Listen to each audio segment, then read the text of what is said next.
Fans పరంగా నేను Pawan Kalyan fan. నేను ఏలూరు రెడ్డి కాలేజీలో చదివేటప్పుడు పవన్ కళ్యాణ్ కోసం తన్నుకున్నాం. అందుట్లో సందేహం లేదు. కాకపోతే ఫ్యాన్స్ పరంగా వేరు, రాజకీయ పరంగా వేరు. పవన్ కళ్యాణ్ ఎందుకు పనికిరాడు. కుటుంబాన్ని డబ్బులు ఇచ్చి వదిలించుకునేది ఏందన్నా? డబ్బులు ఇస్తే సరిపోద్దా? తండ్రి లోటు ఎవరు తీరుస్తాడు? ముందెళ్ళి ఆ లోటు తీర్చుకొని తర్వాత వచ్చి ప్రజలకు నేను న్యాయం చేస్తానని రమ్మని చెప్పండి.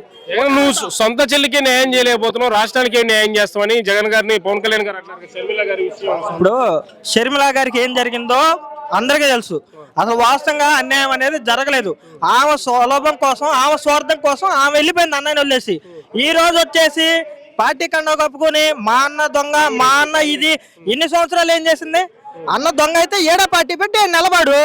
అదే వైఎస్ఆర్ తెలంగాణ అనేది ఇక్కడ పెట్టుకో.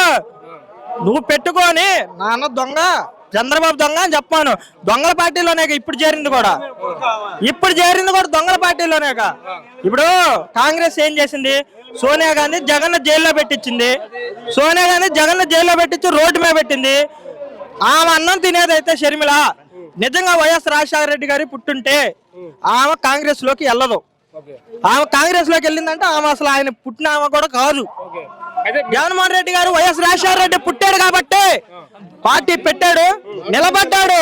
23 మంది ఎమ్మెల్యేలను కొని అవమానపరిచినా కూడా తీసుకున్నాం. కొడతా అన్నారు, కొట్టారు.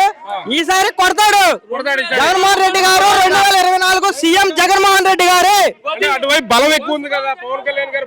అన్నా పందులు బలిసినా ఏం పీకవు అన్నా, పందులు బలిసినా ఏ పీకవు. పందులు తిన్ని బలుస్తాయి కానీ ఏమి పీకవు.